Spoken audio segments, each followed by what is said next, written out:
News Hub, born to fight for right. Bhadohi में 25,000 का इनामी गैंगस्टर पकड़ा गया, गोली लगने के बाद में हॉस्पिटल में भर्ती। भदोही के कोइरौन पुलिस को रात में बड़ी सफलता मिली जब एक एनकाउंटर के दौरान 25,000 के इनामी गैंगस्टर महेंद्र बिंद को गिरफ्तार कर लिया। पुलिस से बचने के चक्कर में उसने फायरिंग की, लेकिन जवाब में चली गोली उसके पैर में लग गई। अब उसे हॉस्पिटल में भर्ती कराया गया है।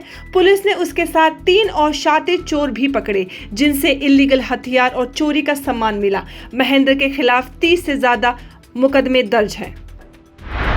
कुणाल कामरा के गद्दार जोक पर हंगामा ठहरा नहीं है। कुणाल कामरा ने माफी मांगने से मना कर दिया। वहीं कंगना रनौत, चीफ मिनिस्टर देवेंद्र फडणवीस और deputy chief minister Eknath Shinde ने दिया अपना स्टेटमेंट।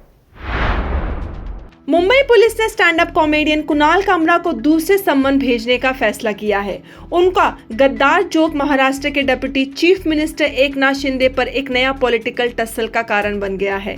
शिवसेना वर्कर्स ने मुंबई के हैबिटेट कॉमेडी क्लब में तोड़फोड़ की, जिसके बाद बीएमसी ने भी स्टूडियो पर एक्शन लेना शुरू कर दिया। एकनाथ शिंदे ने कामरा के कमेंट्स को घटिया पॉलिटिकल स्टंट बताकर क्रिटिसाइज किया और कहा, ये सिर्फ एक पुरानी सोची समझी साजिश है जो महाराष्ट्र की पॉलिटिक्स को बदनाम करने के लिए की गई है। उन्होंने ये भी क्लियर किया, आजादी का मतलब ये नहीं कि किसी को भी बेइज्जत किया जाए। वहीं चीफ मिनिस्टर देवेंद्र फडणवीस ने भी कामरा के जोक्स पर कड़ी प्रतिक्रिया दी और कहा, कॉमेडी और प्रोपेगेंडा में अंतर होता है। ये सिर्फ एक पर्टिकुलर आइडियोलॉजी को प्रमोट करने की कोशिश की जा रही है जो महाराष्ट्र की शांति को बिगाड़ सकती है।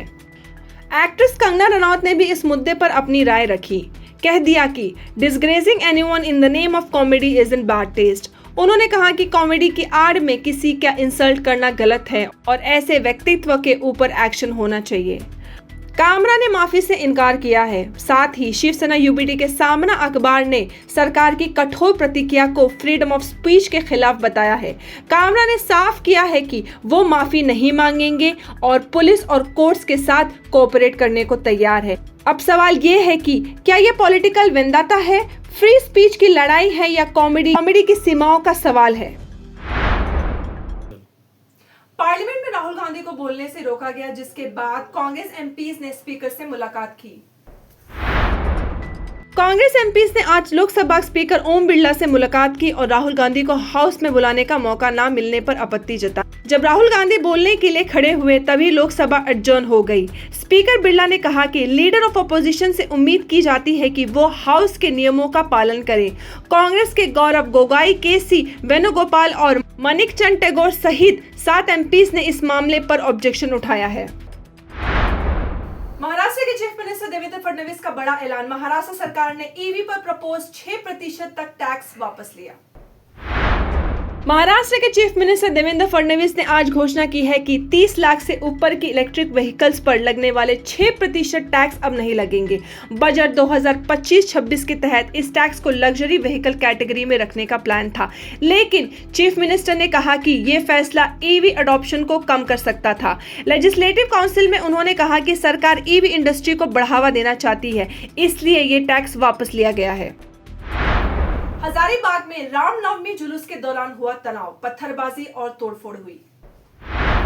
रामनवमी के जुलूस के दौरान झंडा चौक पर 2 समुदायों के बीच तनाव बढ़ गया।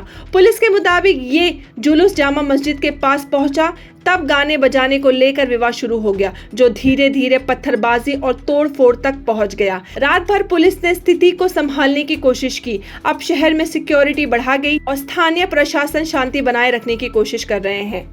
हाल ही में ऐसे विवाद काफी बढ़ रहे हैं। आपको क्या लगता है, इनके पीछे का कारण क्या हो सकता है? अपनी राय कमेंट सेक्शन में जरूर बताएं। जस्टिस यशवंत वर्मा के खिलाफ एफआईआर की मांग पर सुप्रीम कोर्ट जल्द ही सुनवाई करेगा।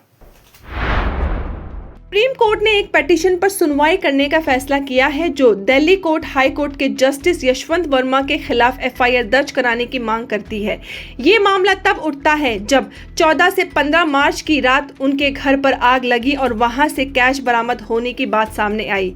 1991 के सुप्रीम कोर्ट के फैसले के मुताबिक किसी भी सिटिंग जज के खिलाफ केस दर्ज करने के लिए सीजीआई की मंजूरी जरूरी है। अब देखना होगा कि सुप्रीम कोर्ट इस मामले पर क्या फैसला लेता है। न्यूज़ अब चैनल में आज के लिए बस इतना ही। फिर मिलेंगे नए समाचार के साथ। लाइक करें, शेयर करें, सब्सक्राइब करें और अपनी राय कमेंट सेक्शन में देना ना भूलें। धन्यवाद। News Hub.